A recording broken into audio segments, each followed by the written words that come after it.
오늘도 하나님의 크고 놀라운 은혜와 사랑이 우리 가운데 충만하게 임하기를 바랍니다. 오늘 함께 나눌 말씀의 제목은 다윗의 환궁 준비입니다. 한번 따라서 합시다. 다윗의 환궁 준비. 우리가 이제 지난 시간까지 우리가 살펴본 내용은 이제 압살롬의 반란군과 또 다윗의 군대가 전쟁을 했죠. 그리고 전쟁에서 다윗의 군대가 이기고 그 와중에 압살롬은 이제 요압에 의해서 이제 죽임을 당합니다. 다윗이 이제 심히 슬퍼하는 바람에 승리했음에도 불구하고 다윗의 백성들은 마치 패한 사람들처럼 조용히 그 성읍에 이제 들어왔습니다. 그 누구도 다윗의 슬픔에 이러지도 못하는 상황에서 요압이 이제 다윗에게 나아가 이제 말하면서 어떻게 보면은 옳은 소리였지만 좀 뭐랄까 도를 좀 넘어선 그런 요압의 모습이 있었습니다. 사실 요압의 위치가 이제 그 정도까지 올라온 것이죠. 그러니까 왕을 이제 넘어서려고 하는 거예요. 그러니까 요압의 그런 태도에 어찌됐건 다윗이 잘못했으니까 왕으로서 너무 개인적인 감정에 이제 사로잡혀서 어떤 백성들이 어떤 사기를 외면하고 또 국정을 외면하고 이제 그러고 있을 때 요압이 물론 도를 넘어서긴 했지만 맞는 말이거든요. 그러니까는 정신을 차리고 다시 자기 이제 본연의 어떤 직무를 이제 감당하는 자리로 나오게 된 것이죠. 그럴 때 백성들이 이제 다 그 왕 앞에 모이는 어떤 그러한 모습을 우리가 살펴보았습니다. 이제 오늘 본문은요. 지난 시간에는 이제 어떻게 보면 다윗의 어떤 진영에 속한 사람들의 어떤 모습, 그러니까 그 내란이죠.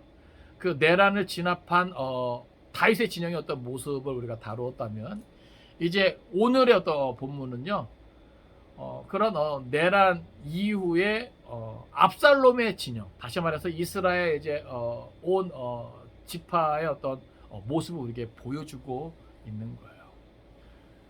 반역을 일으켰잖아요. 그리고 전쟁에서 패했잖아요. 그러면요, 그들 이제 이 사태를 수습해야 되는 거예요. 예로부터 반란을 일으켜서 졌다. 이건 뭐예요? 끝난 거죠. 예. 사극이나 이런 걸 보면요, 특별히 영모다 이러면요, 이건 뭐 사돈의 8촌까지 그냥 다 찾아내서 그냥 다 그냥 죽이는 거죠. 예? 처형하는 거예요. 그러니까 지금 이 압살롬 진영의 이스라엘 모든 지파 사람들은 마음이 급하죠. 사태를 수습해야 되니까.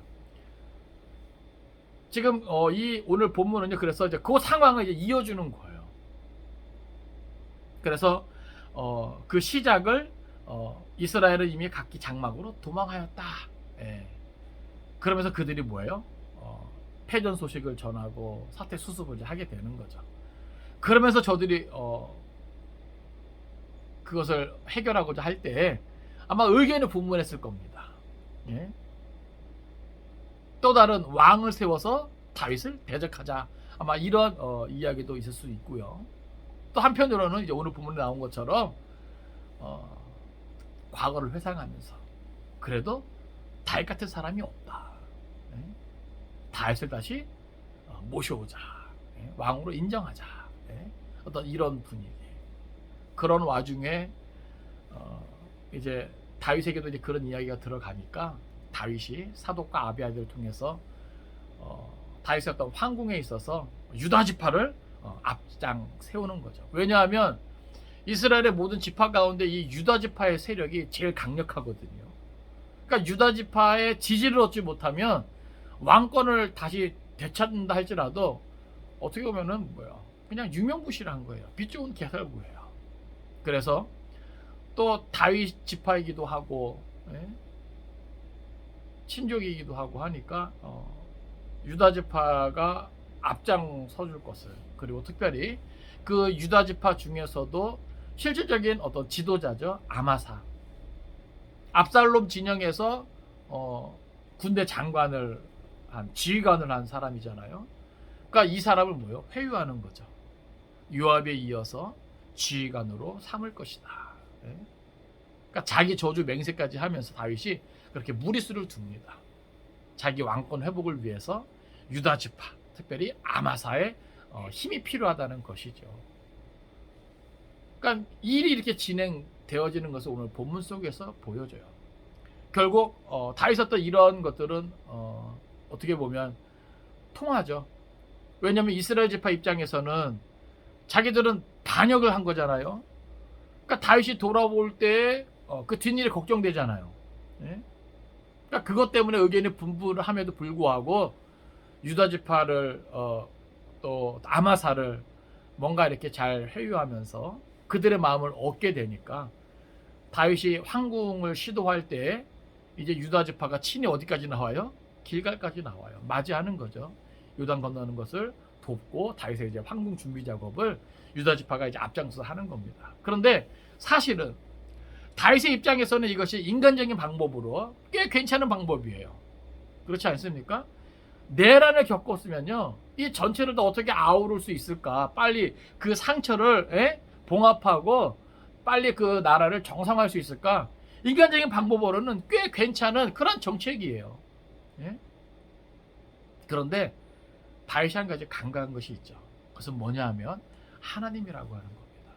그러니까 참 이상한 게 사무엘 상에서는요, 다윗이 계속 어려움을 당하는 일이 많아요. 그런데 우리가 사무엘 상을 공부하면서는 무엇을 많이 느꼈냐면 다윗이 막 계속 막 쫓기고 도망가고, 그쵸? 예? 고통받지만 그 가운데서도 다윗은 뭐예요? 하나님을 가까이 한단 말이죠. 하나님을 의지하고 하나님의 구원을 경험하고, 그러니까 어떻게 보면 상당히 많은 어떤 시가 그 시절, 그쵸? 지어진 것이죠. 근데 사무엘 하에서는요, 다시 그렇게 뭐예요? 하나님과 깊이 교제하면서 하나님을 경험하고 이런 것들이 지금 부족하다는 거예요. 그러니까 오늘 본문만 보더라도 다시 너무나 뭐예요? 어떤 인간적인, 그래서 어떤 정치적인 어떤 이런 해결만 생각했지, 나라를 어떤 다시금 뭐예요? 화평케 하고 화목케 하는 일에 하나님의 은혜를 구한 흔적이 없단 말이죠. 그러니까 오늘 본문이 이제 그런 것들을 우리에게 그대로 보여줍니다. 이제 오늘도 우리가 좀 본문을 생각할 때 우리 가운데 특별한 하나님의 은혜가 임하기를 간절히 바랍니다. 먼저 우리 8절 하반절부터 10절까지의 말씀 보겠습니다. 같이 읽습니다. 자, 시작.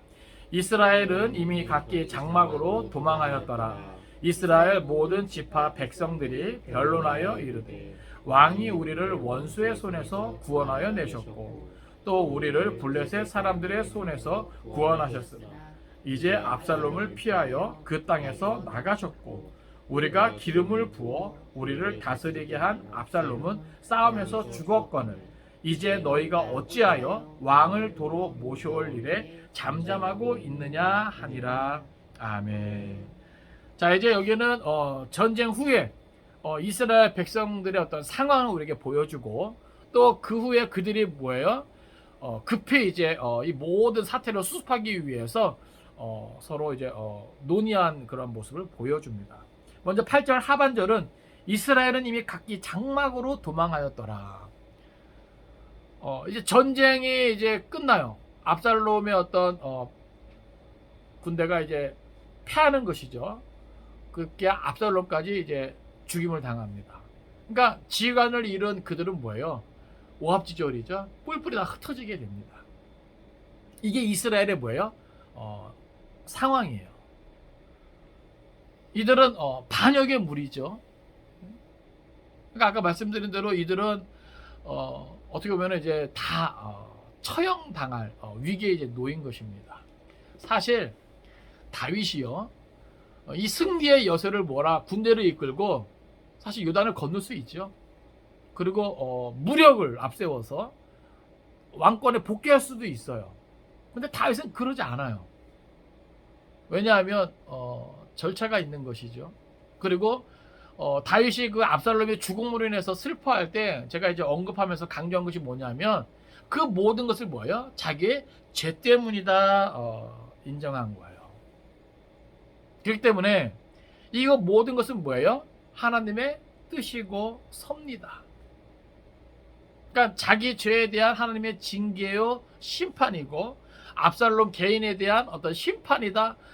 다윗은 그 모든 것들을 깨달았기 때문에 내란을 통해서 반역을 일으키는 그 압살롬의 무리를 이겼다 할지라도 무력을 앞세워서 유다를 건너진 않았던 것이죠.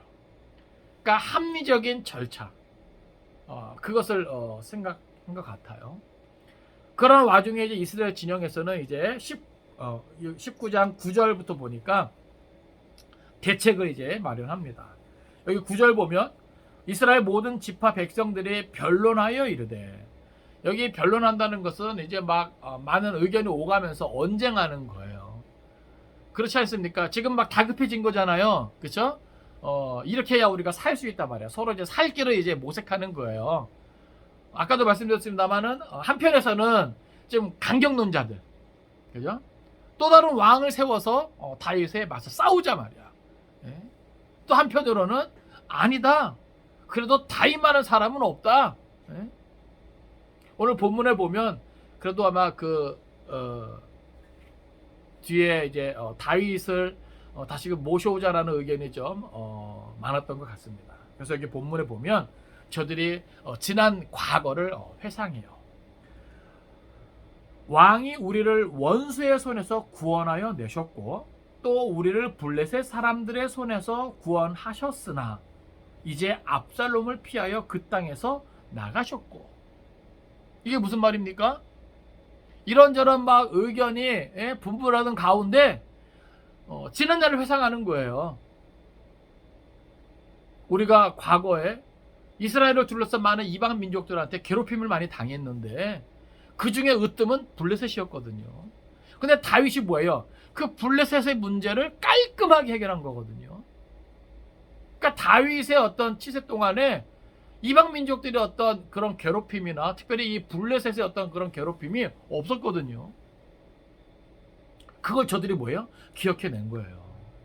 그러니까 다윗의 치세에 그래도 뭔가 약간의 불만이 있었기 때문에 압살롬이 어떤 수려한 어떤 외모와 또 그런 다른 사람들의 어떤 마음을 훔치는 어떤 그런 언변 때문에 잠깐 속아 넘어갔지만, 저들이 정신을 차리고 과거를 회상해 보니까 다윗이 정말 자기들한테는 뭐예요? 큰 은혜를 받게 한 사람이었던 거죠. 예? 여러분, 이스라엘이 이방 민족들한테 얼마나 많은 괴롭힘을 당했습니까? 특별히 이 블레셋만 생각하면 이가 갈리는 거예요. 그 정도로 많은 수치를 경험한 그런 사건들이 있었거든요. 그런데 그 문제를 누가 해결했다? 다윗이 해결했다. 예? 다윗이 있을 동안에는 이방 민족이 얼씬도 못했어요. 다윗이 다 뭐예요? 힘으로 다 물렀기 때문에. 예? 그러니까 저들이 뭐예요? 그걸 생각한 거예요. 예? 이게 든 자리는 잘 몰라도 난 자리는 안다고, 다윗이 있을 때 더 잘했어야 되는데 다윗이 자리를 비우니까, 그리고 이제 그런 반란을 일으켜서 전장에서 패하고 자기들이 어떤 처지를 생각할 때 그 문제 해결을 위해서 이런저런 생각하는 그런 차에 이제 과거를 회상하게 되는 거죠. 그래도 다윗이 우리에게 이런 존재였지. 그래도 우리가 다윗 때문에 이방 민족의 괴롭힘에서 벗어날 수 있었지. 특별히 블레셋의 그 괴롭힘에서 벗어날 수 있게 해주었지. 어떤 다윗 때문에 누렸던 그 은혜를 다시금 생각한 것이죠. 네? 여러분, 지금 이스라엘 백성들의 모습만이 그런 것이 아니라 오늘 우리도 사실 그래요. 우리도 사실. 네? 우리가 죄인 되었는데 하나님이 우리를 뭐예요? 예수 그리스도 안에서 구원해 주시고 그 안에서 평안을 누리게 하셨단 말이죠. 그리고 제가 봉헌기도 할 때마다 빼놓지 않는 게 뭐예요? 우리의 인생의 나그네를 되돌아볼 때마다 모든 것이 하나님의 은혜였다는 고백이에요. 예? 이건 제 개인적인 고백이기도 하거든요. 아마 여러분도 다 공감하실 거예요. 인생이 믿음 있노라 하면서 자기 인생을 되돌아볼 때 내가 이렇게 잘해서 이만큼 왔다, 아마 이렇게 말할 사람 없을 거예요. 다 누구의 은혜다? 하나님의 은혜다. 예? 그렇지 않습니까, 여러분? 그러니까 오늘 우리는요, 때로는 지난 날을 좀 회상해 볼 필요가 있어요. 내가 어떻게 여기까지 왔지? 내가 어쩌다가 지금 오늘에 이르렀지? 예? 그러면요, 내가 누구인지, 어떻게 살아야 될 존재인지, 나에게 허락된 하나님의 은혜가 무엇인지 기억하게 되거든요. 예? 그러니까 지금 이스라엘 백성들이 그거예요. 다윗 때문에, 예? 자기들이 누렸던 은혜가 있거든요. 여러분, 다윗이 누굽니까? 하나님이 이스라엘을 위해서 기름 부어 세워주신 왕이에요. 다윗의 역할은 뭐예요? 하나님과 이스라엘 백성을 연결하는 그런 역할이란 말이죠. 예? 그러니까 그 역할을 뭐예요? 다윗이 믿음 안에서 잘 감당했기 때문에 저들이 이방 민족의 괴롭힘에서 뭐예요? 벗어날 수 있었고, 예? 평화를 누렸단 말이죠. 예? 그런데 그렇게 하나님이 세워주시고 인정하시고 그 다윗을 통해서 그 땅에 은혜를 주셨는데 잠시 잠깐 저들이 뭐예요? 정신 나간 거죠. 그러한 다윗을 외면하고 압살롬의 수려한 외모와 뛰어난 언변 때문에 그쪽으로 확 넘어가서 무슨 짓을 했냐면 10절 보세요. 우리가 기름을 부어 우리를 다스리게 한 압살롬은 싸움에서 죽었거늘 이제 너희가 어찌하여 왕을 도로 모셔올 일에 잠잠하고 있느냐 아니라. 자, 여기 보면 저들이 무슨 일을 했냐면 우리가 기름을 부어 우리를 다스리게 한 압살롬. 이게 뭐예요?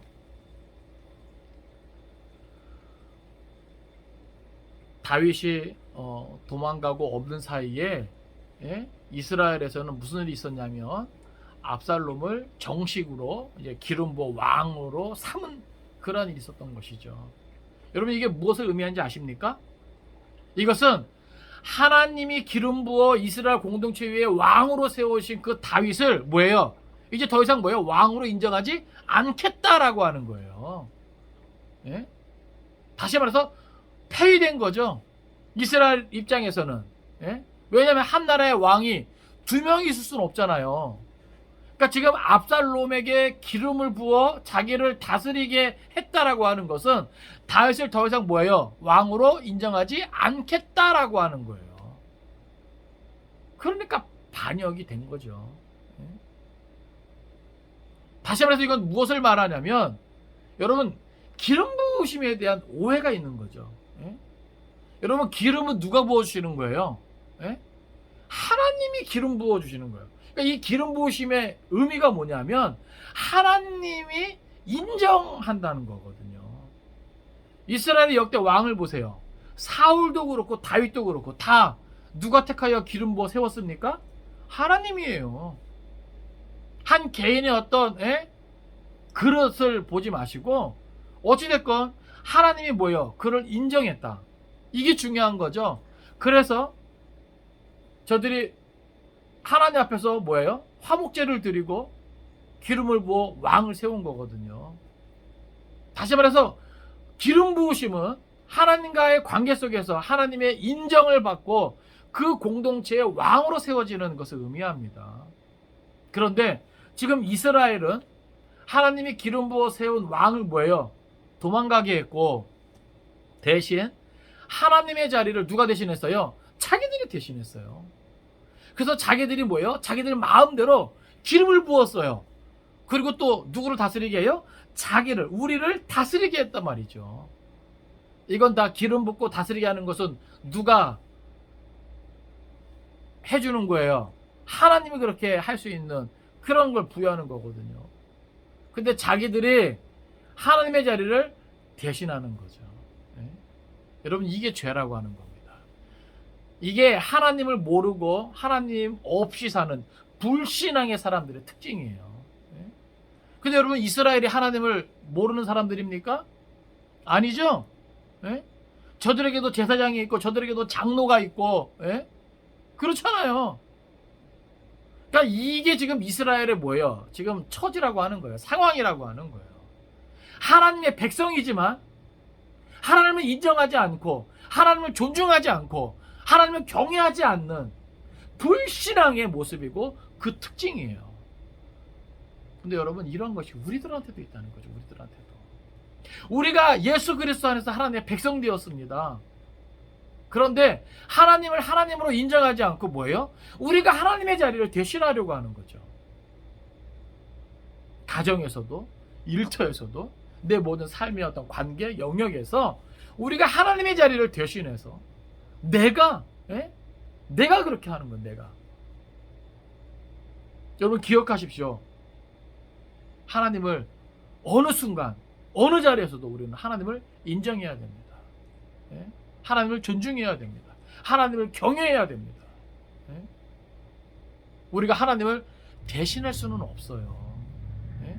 내가 아무리 세상에서 잘 나간다 할지라도 힘이 있고 돈이 있고 인기가 있고 권세가 있다 할지라도 그 누구도 하나님을 대신할 수는 없단 말이죠. 그런데 오늘 뭐예요? 목회자 세계에서도 하나님을 대신하려고 하는 그런 모습들이 있다니까요. 큰일 나죠. 성도들의 가정에서도, 교회 공동체 안에서도 그런 일들이 이제 있는 거예요.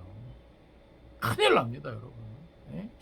그거는 불신앙이고 그것은 하나님 앞에서 죄가 되는 거예요. 그러니까 지금 이스라엘은 결국 뭐예요? 이러한 죄를 짓고 자기들이 마음대로 압살롬에게 기름을 붓고 자기들을 다스리겠단 말이죠. 그러니까 결국 하나님은요, 다윗의 어떤 왕권을 회복시키지만 이런 여러 가지 어떤 문제들을 통해서 뭐예요? 그런 것들을 다 제하시는 거죠. 결국 압살롬은 싸움에서 이제 죽게 된 겁니다. 근데 보세요. 이렇게 과거를 회상하면서 다윗과 같은 왕이 없었단 말이야. 그 은혜를 기억하면서 자기들의 이렇게 임의로 기름 부어 세운 왕 압살롬은 죽었으니 여기 보니까 뭐예요? 이제 너희가 어찌하여 왕을 도로 모셔올 일에 잠잠하고 있느냐. 그러니까 주저주저 하는 거죠. 상황이 이런데 무엇 때문에 이렇게 주저하느냐 그거예요. 저들에도 고민이 있겠죠. 가만히 생각해 보면 다윗과 같은 왕은 없어요. 그죠? 아마 이런 전쟁을 통해서 저는 깨달았을 거예요. 야, 정말 다윗이 하나님이 인정하는 왕인가 보다. 다윗에게는 누가 함께한다? 하나님이 함께한다. 아마 이런 움직임이 있었겠죠. 그러니까 빨리 다윗을 모셔와야지 지금 뭐 하고 있느냐 말이야. 근데 뭐가 걸려요? 저들은 다 압살롬을 중심으로 반역을 일으켰잖아요. 만약에 다윗이 돌아왔을 때 자기들의 앞날이 어떻게 될지 알아요, 몰라요? 몰라요. 장담할 수 없는 거예요. 왜 안 그렇겠어요? 이 반란이라고 하는 거, 반역이라고 하는 거, 이거 엄청 무서운 죄거든요. 왕권 유지를 위해서는요, 이 영모죄다, 반역, 반란죄다, 여기에 연결되었으면요, 그냥 다 끝나는 거거든요. 그러니까 저들이 뭐예요? 가만히 생각해 봐도 다윗 같은 사람이 없는데 다윗을 쉽게 모셔올 수 없는 이유가 분명하죠. 그렇죠? 그런 찰나에 이제 다윗이 이제 움직이는 겁니다. 11절부터 14절까지는 이제 그러한 이스라엘 공동체의 어떤 움직임을 다윗이 이제 들은 거예요. 그러니까 다윗이 뭐예요? 적극적으로 이제 행동에 나선 것이죠. 그러니까 그런 과정을 뭐예요? 다윗이 이끌어내는 겁니다. 그러니까 이것은 어떻게 보면 다윗의 어떤 정치적인 능력이기도 하지만 인간적인 모습이에요. 하나님을 의지하지 않고 자기 계산대로, 자기 방법대로 뭔가 이 화목을 도모하는 거죠. 그러니까 한편으로는 다윗이 잘한 것 같지만 나중에 이제 이 일이 뭐예요? 또 다른 이제 불상사를 만들거든요. 세바의 반역이라든지 또 요압이 아마사를 죽인다든지 어떤 이런 사건들이 계속 연이어 나오거든요.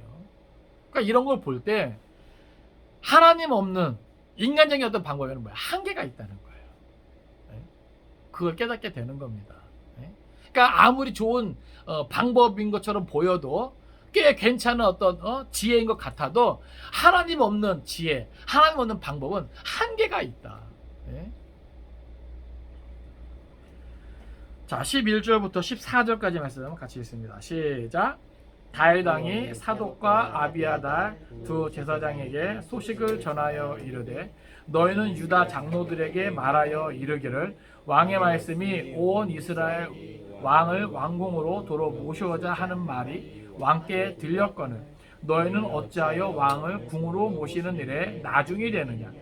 너희는 내 형제요 내 고륙이거늘 너희는 어찌하여 왕을 도로 모셔오는 일에 나중이 되리요 하셨다 하고 너희는 또 아마사에게 이르기를 너는 내 고륙이 아니냐.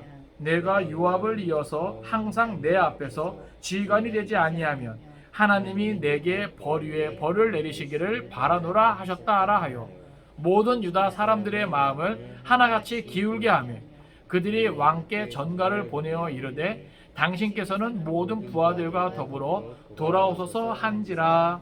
아멘. 자, 지금 이스라엘의 분위기를 다윗이 알게 되었습니다. 그래서 다윗이 이제 그들에게 이제 행동하게끔 이제 움직이는데 여기 보면 사독과 아비아달 두 제사장을 이제 유다 지파에 보내는 거예요.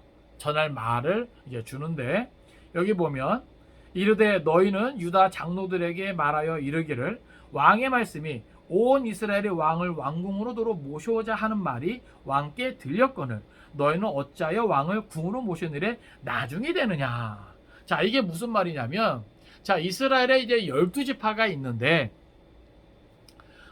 압살롬이 어디에서 이제 봉기했습니까?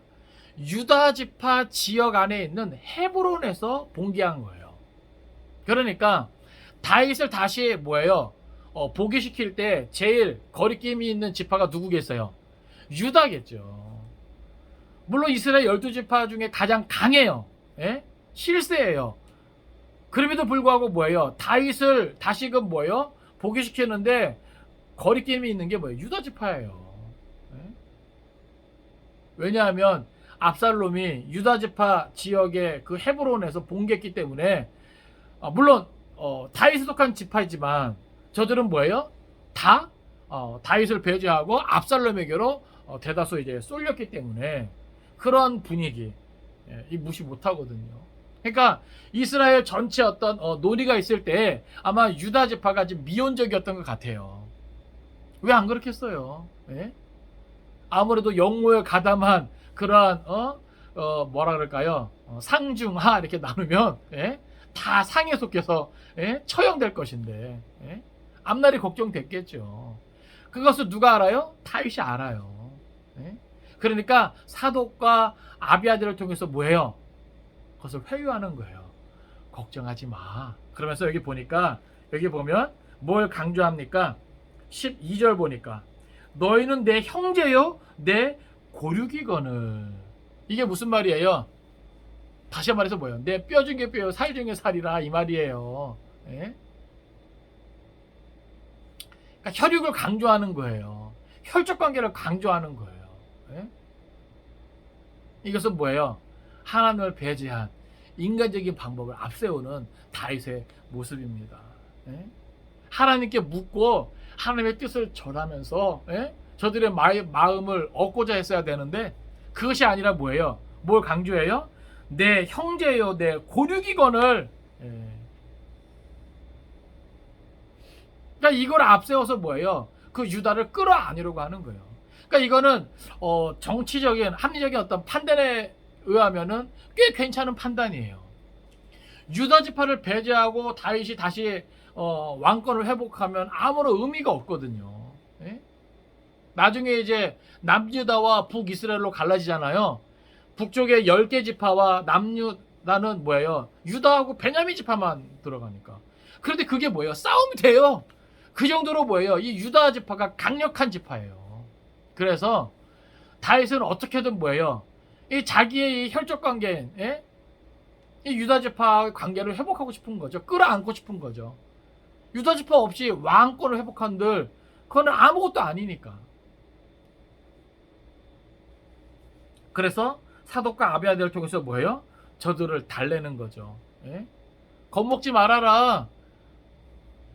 다윗의 마음이 이렇다 말이야. 예? 내 형제요. 예? 내 고륙이다 말이야. 이것은 뭐예요? 너희가 생각하는 것처럼 내가 너희를 엄하게 안 다스리겠다. 죄를 묻지 않겠다 이 말이에요. 네? 사실 유다지파가 거리낌이 있는 건 뭐예요? 다시 돌아오면 자기들을 다 죽일까 봐. 그거 무서워서 예? 다윗을 다시 모셔오는 것이 뭐예요? 나중이 되고 있는 거예요.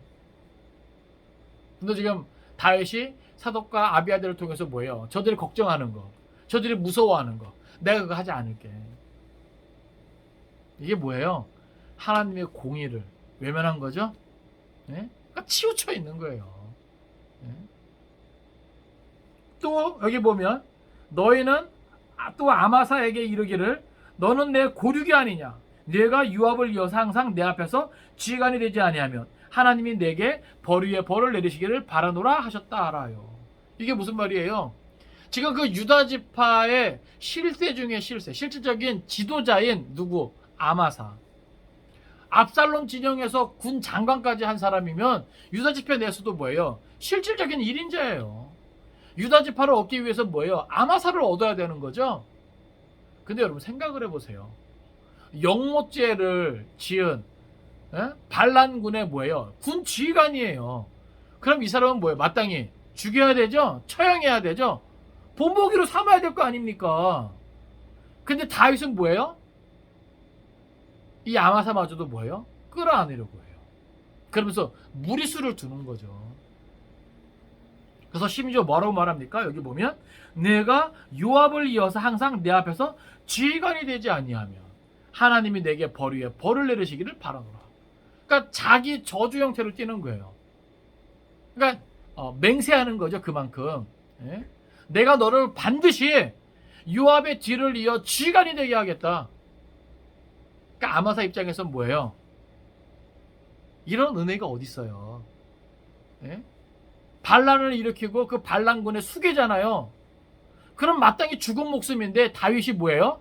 자기를 살려줄 뿐만 아니라 더 나아가서 요압에 이어 지휘관으로 세워준다고? 우와. 그러니까 유다 지파나 아마사나 다윗의 어떤 이러한 회유 정책을 거부할 이유가 없는 것이죠. 죽을 목숨 살려주고 죄도 묻지 않고 오히려 뭐예요? 앞으로 계속 짱짱하게 자리를 보장해 준다는데. 근데 생각을 해보세요, 여러분. 한편으로는 이것이 꽤 괜찮은 것 같아요. 유다 지파를 끌어안고 아마사를 끌어안고 꽤 괜찮은 것 같아요. 물론 다윗에게는요 많은 계산이 있었을 겁니다. 아마 이 아마사를 통해서 누구를 견제하고픈 요압을 견제하고픈 그런 생각도 있었을 거예요. 왜요? 요압이 너무 커버렸거든요. 지난번에 보니까 도를 넘어서 자기를 위협해요. 예? 이러다가 언젠간 뭐예요? 요압이 자기마저 어떻게 할 것 같은 위협을 느꼈을지도 몰라요. 그러니까 한마디로 뭐예요? 요압이 괘씸하겠죠. 예? 그러니까 아마사를 통해서 요압을 견제하고픈 그런 계산도 아마 있었을 거예요. 다윗에게는. 그런데 이 일이 유다 지파를 제외한 다른 지파들에게는 뭐예요? 마음이 불편한 거죠. 왜요? 다윗이 왕권을 다시금 회복하면서 너무 유다 지파만 의지해요. 또 요압의 입장에선 아마사를 자기 뒤를 이어 이 군 지휘관으로 삼겠다? 이게 말이 안 되는 거예요. 요압은 목숨 걸고 다윗을 위해 싸웠잖아요. 예? 또 요압 밑에 많은 장수들이 있는데 왜 다 순번 정해져 있을 거 아닙니까? 다음은 누구 차례 누구 차례 누구 차례 성과별로 다 이렇게 있을 것인데 그들을 다 제치켜두고 반란군의 수계인 아마사를 요압에 이어 군 지휘관으로 세운다? 이건 누구도 이해 못하는 거죠. 그러니까 다윗이 뭐예요? 무리수를 둔 거예요. 무리수를 둔 거예요. 예? 아무리 화목을 추구하고 평화를 추구한다 해도 이건 아닌 건 아닌 거죠. 예? 물론 내란을 겪었으면요 다 이게 좀 백성을 아우르고 끌어안는 이거 필요해요. 그런데 확실하게 뭐예요? 잘잘못은 가려야 되거든요. 그래야 나중에도 뭐예요? 그런 일이 없는 거예요. 그러니까 역사상 보면요 왕실에서 가장 피바람이 불었던 거는 이 영모죄에 해당되는 부분이거든요. 예? 근데 다윗은 뭐예요? 그런 순리마저 뭐예요? 외면한 채 자기의 계산만 앞세운 거죠. 내가 빨리 왕권을 회복하고 나라를 정상화하기 위해선 유다를 끌어안고 아마사를 끌어안아야 된다. 여기에 또 뭐예요? 하나님께 물은 어떤 기록이 없어요. 예? 그러니까 이게 뭐예요? 철저하게 다윗의 어떤 생각이고 계산이고 방법이었다는 거죠. 그러니까 하나님 없는 그런 돌파구였던 거예요. 여러분 기억하세요. 여기에는 한계가 있다. 근데 사실 우리가 그런 모습이 많아요. 우리가 뭔가 급할수록 우리는 뭐예요? 하나님을 찾고 의지하고 하나님께 지혜를 구하면서 나아가야 되는데 정작 급하고 다급할 때는 뭐예요? 하나님 없이 먼저 우리가 뭐예요? 인간적인 계산을 앞세워서 그런 것들이 이제 많은 거죠. 근데 뭐예요? 부작용이 생긴단 말이에요. 그러니까 나중에 이제 또 다른 어떤 반란이 일어나고 또 요압이 아마사를 죽이는 이런 안타까운 사건까지도. 그러니까 결국 뭐예요? 요압은 더 커버리는 거죠. 예? 그게 인간의 한계라고 하는 것을 우리는 다시금 깨닫게 됩니다. 자, 어찌됐건 다윗의 어떤 이런 정책은 유다나 아마사의 마음을 움직였어요. 그래서 14절 보니까 모든 유다 사람들의 마음을 하나같이 기울게 하매. 이게 뭐예요? 이제 저들이 그 뒷일에 대해서 뭐예요? 걱정하는 것이 뭐예요? 사라졌죠? 그죠? 그러니까 저들이 왕께 어떻게 전가를 보냅니까? 이르되 당신께서는 모든 부하들과 더불어 돌아오소서 한지라. 이게 뭐예요? 다시금 다윗의 왕권을 인정하고 다윗의 다스림을 뭐예요? 받아들이겠다라고 하는 거죠. 그러니까 뭔가 이 모든 상처와 아픔 또 문제가 잘 봉합되어지는 것 같아요. 지금 여기까지는. 그래서 15절 보면 이제 저들이 뭐예요? 다윗의 황궁을 돕고자 유다가 뭐예요? 이제 길가까지 나아가는 것을 보게 됩니다. 자, 우리 15절 같이 읽어볼까요? 자, 시작. 왕이 돌아와 요단의 이름에 유다 족속이 왕을 맞아 요단을 건너가게 하려고 길갈로 오니라. 아멘. 나중에 보면요, 이 유다 지파가 이렇게 다윗의 황궁을 돕고자 움직인 이것이요, 이스라엘 전체 공동체의 어떤 의견이 아니었던 거예요. 그러니까 유다 지파 단독적인 어떤 그런 행동이었다는 것이죠. 그 어찌 보면 유다 지파는 자기들이 어떤 힘이 있으니까, 그 여러 지파 내에서 자기들이 차지하고 있는 어떤 힘이 있고 위치가 있으니까 다른 사람들의 어떤 의견을 생각지도 않고 뭐요? 독자적으로 다윗과 어떤 이런 교류가 있었잖아요. 그러니까 독자적으로 뭐예요? 그 다윗의 황궁을 돕고자 뭐예요? 길가로 나간 거예요. 그러니까 다른 지파의 입장에 보면 어때요? 얄밉죠? 다들 뭐예요? 암따를 걱정하고 있는데, 벌벌 떨고 있는데, 근데 유다가 자기만 다윗에게 잘 보이는 것처럼 뭐예요? 독자적으로 길갈로 나아가서 요단을 건너는 것을 돕는다? 이거는 문제 삼을 만한 거죠. 그러니까 이게 인간 세계예요. 이게 인간 세계예요. 그러니까 이럴 때 참 우리는 하나님의 지혜가 필요한 것 같습니다. 그러니까 오늘 본문은 다윗이 이렇게 황궁을 준비하면서 뭔가 나름대로 죄도 묻지 않고 과거도 묻지 않고 화평을 위해서 힘쓰고 애쓰는 것 같지만 하나님 없는 이러한 노력에는 한계가 있다는 것을 우리가 기억하길 원합니다. 말씀을 정리합니다. 우리는 오늘 본문을 통해서 몇 가지 생각해 볼 수 있는데, 첫째는 과거를 회상할 때 하나님의 은혜는 더욱 선명하게 드러난다라고 하는 사실이에요. 9절에 보면 이스라엘 모든 지파 백성들이 변론하면서 저들이 뭐예요? 과거를 회상하죠. 그래서 다윗이 어떠한 일을 했는가. 여기 보니까 왕이 우리를 원수의 손에서 구원하여 내셨고 또 우리를 블레셋 사람들의 손에서 구원하셨다라고 저들이 이제 생각하는 거예요. 이건 엄청난 하나님의 은혜거든요.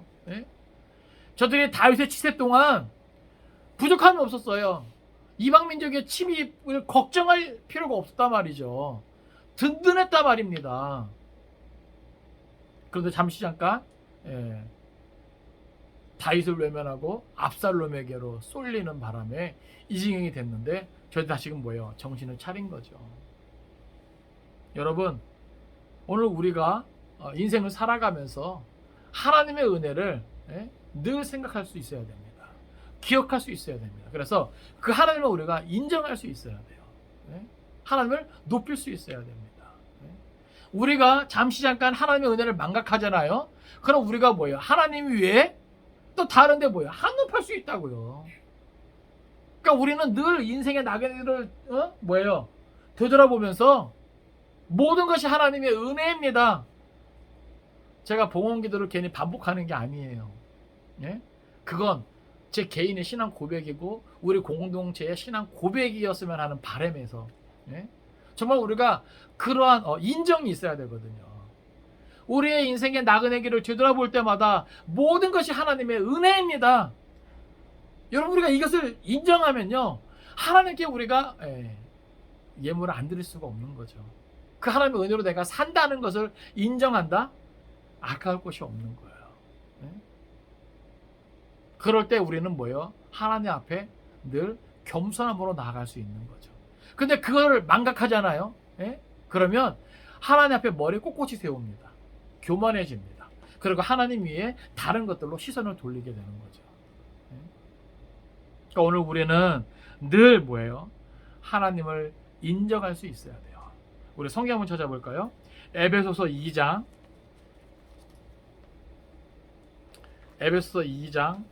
4절 5절입니다.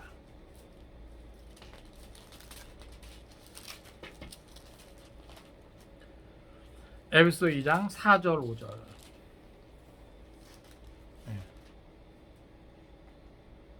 같이 읽겠습니다. 시작. 긍휼이 풍성하신 하나님이 우리를 사랑하신 그 큰 사랑을 인하여 허물로 죽은 우리를 그리스도와 함께 살리셨고 너희는 은혜로 구원을 받은 것이라. 아멘. 여러분, 이것을 잊어서는 안 됩니다. 긍휼이 풍성하신 하나님. 여러분, 오늘 우리는 죽을 수밖에 없는 죄인이었다는 것을 여러분 늘 기억하세요. 영원히 멸망받을 수밖에 없는 아주 악한 존재였다는 것을 여러분 늘 기억하세요. 그런데 긍휼이 풍성하신 하나님이 우리를 사랑하신 그 큰 사랑으로 인해서 우리가 로마서 5장 8절에서도 우리가 살펴보았잖아요. 우리가 아직 죄인 되었을 때, 원수 되었을 때 하나님이 우리를 위해서 독생자를 보내어 주시고 또 그를 죽이시기까지 우리를 사랑하신 그 사랑으로 인해서 우리가 구원 얻은 거거든요. 그 큰 사랑으로 허물로 죽은 우리를 그리스도와 함께 살려주셨다는 것을 늘 기억하시기 바랍니다. 그래서 은혜로 구원받은 것이다. 내가 잘나서가 아니에요. 내가 뭔가 노력해서가 아니에요. 은혜입니다. 찬양도 있죠. 당연한 게 아니라 뭐예요? 은혜였다는 거예요. 내가 이런 거 누리는 거 당연한 게 아니라 은혜라 말입니다. 은혜. 우리가 그 은혜를 늘 생각하고 그 은혜를 더듬어서 하나님을 인정할 때 우리는 하나님 앞에 뭐예요? 늘 우리의 마음의 중심을 지킬 수 있는 거예요. 그를 높이고 그를 신실하게 예배할 수 있는 거죠. 이게 예배자의 마음이에요. 모든 것이 하나님의 은혜입니다. 그 앞에 겸손히 머리 숙이는 게 예배자의 마음이에요. 우리가 그 마음을 늘 지킬 수 있기를 바랍니다. 지난 날을 늘 더듬어 보세요. 힘들 때 더듬지 마시고 잘 나갈 때, 평안할 때 더듬어 보세요. 그러면 힘든 일을 겪지 않아도 되잖아요. 인생이 어리석은 게 잘 나가고 평안할 땐 몰라요. 이스라엘 백성들처럼 다윗의 치세 동안 그 다윗을 인정하고 그 다윗이 하나님께서 허락하시는 그 은혜 가운데 그거 그냥 누리면 되는 거였는데 그땐 몰라요. 그러니까 한눈 팔고 그러니까 다윗을 외면하고 압살롬에게 간 것이죠. 우리는 이런 말씀을 통해서 깨닫자고요. 내가 평안할 때 더욱더 하나님을 인정합시다. 내가 잘 나갈 때 더욱더 하나님 앞에 겸손합시다. 말씀을 교훈 삼아. 그러나 어리석어서 혹 어렵고 힘든 일을 겪고 있다면 빨리 그 하나님을 인정하고 돌이켜 회개합시다. 예?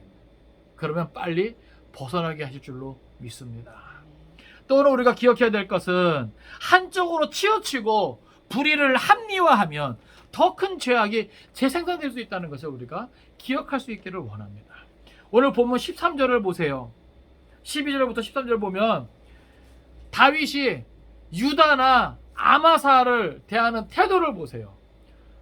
여러분 사실 죄는 물어야 되거든요. 예?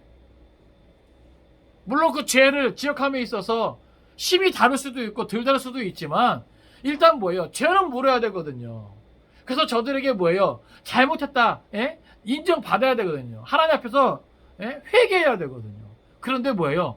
그런 거 없이 뭐만 앞세워요? 내 형제라는 거, 내 고륙이라는 거. 예?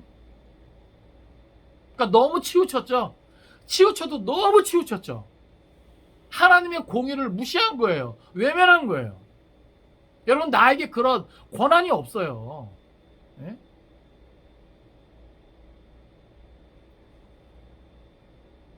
한쪽으로 치우치고 불의를 합리하면요 더 큰 죄악이 재생산될 수 있다는 거. 결국 다윗의 이러한 정책은요 지금 당장은 좋아 보이고 예? 괜찮아 보이지만 나중에 뭐예요? 또 다른 불미스러운 일을 만들어낸단 말이죠. 나중에 살펴보겠지만 세바가 반란을 일으킵니다. 예? 또 요압이 아마사를 죽여요. 예? 결국 다윗이 바라던 것이 되지 않아요. 예? 이게 인간의 한계예요. 그러니까 오늘 우리는요 하나님을 의지하지 않고 인간의 힘으로 화목을 도모할 때 거기에는 반드시 한계가 있다는 것을 기억하기 바랍니다. 그러니까 뭔가 우리가 하나님의 뜻 안에서 화목을 추구할 때, 예? 화평을 추구할 때 하나님 없이는 안 됩니다. 아시겠어요? 예? 하나님이어야만 합니다. 하나님의 뜻 안에서 예? 우리가 그것을 바라보고 나아가야지 인간적인 방법으로 안 된단 말이죠. 우리 성경을 찾아보겠습니다. 로마서 2장 8절.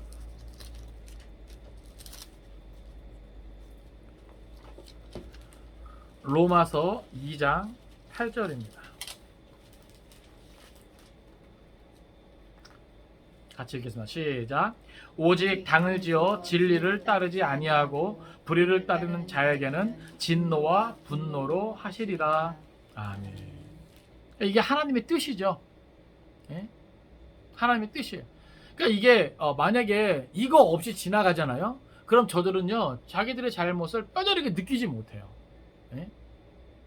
그러니까 우리가 정말로 사랑하면 뭐예요? 회초리를 들라는 말이 그냥 나온 게 아니거든요. 근데 그 회초리가 너무 도가 지나치면 안 되죠. 그렇죠? 온유함으로 회초리를 들어야 돼요. 온유함으로. 제가 산상수훈 강의할 때 말씀드렸습니다. 이 온유함은 뭐예요? 적당한 방법으로, 적당한 양만큼. 아시겠어요? 예? 적당한 시간 동안 화를 내는 것을 온유하다 표현하는 거예요. 온유하다고 단순히 유순한 게 아니에요. 물러 터진 게 아니에요. 그냥 다 좋은 게 온유한 게 아니에요. 아시겠어요? 적당한 방법으로, 적당한 시간만큼, 예? 적당한 양, 이게 온유한 방법이에요. 다시 말해서 공의가 살아 있어야 된다는 거예요. 또 하나 찾아볼까요? 데살로니가 후서 2장 12절입니다. 데살로니가 후서 2장 12절 같이 읽겠습니다.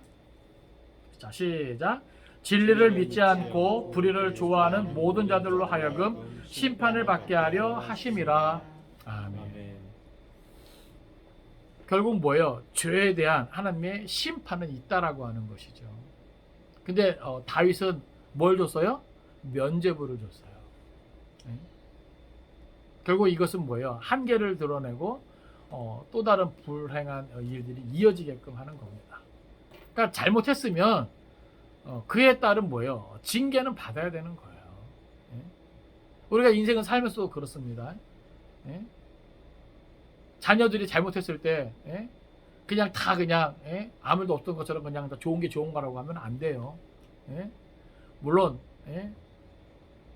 적당한 방법, 적당한 시간, 적당한 양, 이게 필요한 거죠. 분을 내어도 뭐예요? 해를 넘기지 말라고 하는 거. 예? 새날은 뭐예요? 새로운 마음으로, 새로운 기분으로. 이게 잘 안 되잖아요. 그렇죠? 그러니까 거기에 하나님의 은혜가 있어야 되는 거예요. 예? 그러니까 뭔가 좋지 않은 일이 있을 때도 뭐예요? 우리는 하나님의 은혜를 구해야 돼요. 그래야 이 더 큰 죄를 짓지 않아요. 예? 우리가 마지막으로 생각할 것은 성도의 궁극적 소망은 왕이신 주님의 재림에 있다라고 하는 겁니다. 14절 보면, 오늘 보면 14절 보면 이제 어찌됐건 다윗의 어떤 유아 정책이 통했죠. 그래서 이제 유다 지파가 다윗을 이제 인정하고 다윗의 왕권을 인정하고 그의 통치를 받아들이면서 뭐라고 표현하냐면, 당신께서는 모든 부하들과 더불어 돌아오소서. 이건 뭐예요? 적극적인 지지, 환영, 소망 가운데 뭐예요? 기다리는 거죠. 예? 저는 이 모습을 보면서 성도들이 다시 오실 주님을 맞이할 때 가져야 되는 태도여야 되지 않겠는가. 하나님의 주권, 우리 주님의 그 주권을 인정하고 그의 다스림을 받아들일 때 우리가 소망 가운데 바라볼 것은 오직 주님밖에 없다라고 하는 것이죠. 우리 한번 성경을 찾아볼까요? 고린도전서 1장 7절 말씀.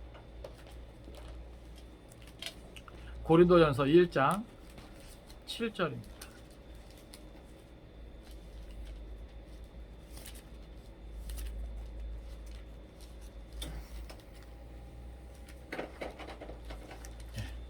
같이 읽겠습니다. 자, 시작. 너희가 모든 은사에 부족함이 없이 우리 주 예수 그리스도의 나타나심을 기다림이라. 아멘. 여기 보면 우리 주 예수 그리스도의 나타나심을 기다림이라. 여러분, 성도들에게는 이런 마음이 있어야 되는 거예요. 여기가 좋사오니 마치 천년만년 이 땅에서 계속 살 것처럼 이것이 아니라 그리스도의 재림의 때가 있고 우리는 뭐예요? 그때를 뭐예요? 사모해야 하는 것이죠. 그것이 뭐예요? 우리 안에 있어야 됩니다. 그럴 때 우리가 뭐예요? 두렵고 떨림으로 오늘을 믿음 안에서 살아낼 수가 있는 거죠. 그러니까 우리 성도들은 다시 오실 주님을 뭐예요? 기다리는 삶이에요. 우리가 그런 인생인 것을 우리가 기억할 수 있기를 바랍니다. 마지막으로 하나 더 쳤습니다. 베드로 후서 3장. 베드로 후서 3장 12절 13절입니다. 베드로 후서 3장 12절 13절. 같이 읽겠습니다. 자, 시작. 하나님의 날이 임하기를 바라보고 간절히 사모하라. 그날에 하늘이 불에 타서 풀어지고 물질이 뜨거운 물에 녹아지려니와 우리는 그의 약속대로 의가 있는 곳인 새하늘과 새 땅을 바라보도다. 아멘. 여기 보면 성도들에게 있어야 될 자세는 하나님의 날이 임하기를 바라보고 간절히 사모하는 자세. 물론 그때 뭐예요? 여러 가지 어떤 천체지변이 있을 수 있죠. 그럼에도 불구하고 뭐예요? 우리는 그 약속대로 의가 있는 곳인 새하늘과 새 땅을 바라보도다. 그러니까 마지막 때 주의 재림이 다가오면 다가올수록 뭐예요? 세상은 어지럽고 혼란스러울 겁니다. 고초에 뭐예요? 전쟁이 있고 기근이 있고 난리와 난리, 소문이 있고. 지금 우리가 겪고 있는 이런 물난리는 아무것도 아니죠. 노아의 홍수 때를 생각해 보세요. 물론 뭐 다시는 뭐 그와 같은 것이 없다고 무지개로 상징적인 어떤 그런 약속도 해주셨지만 마지막 때 여러 가지 어떤 천재지변이나 또 난리들이 있을 것인데, 그럼에도 불구하고 오늘 우리는 뭐예요? 믿음 안에서 새 하늘과 새 땅을 바라볼 수 있어야 한다는 것이죠. 여러분, 이것이 성도입니다. 이것이 진리를 믿고 그 진리를 따라 사는 삶이죠. 그러니까 오늘의 최선을 다하지만 우리는 그날을 늘 앞당겨 생각하면서 두렵고 떨림으로 하나님 앞에서 믿음으로 살아가는 사람들이 한다는 거예요. 그러니까 이 땅에 존재하지만 우리는 하늘 11권을 가진 자로서 하늘에 속한 자로서 살아가야 한다는 사실을 기억할 수 있기를 바랍니다. 이번 한 주간도 오늘 말씀 생각하면서 이러한 은혜를 통해서 승리할 수 있기를 주님의 이름으로 축원을 드립니다. 기도하겠습니다.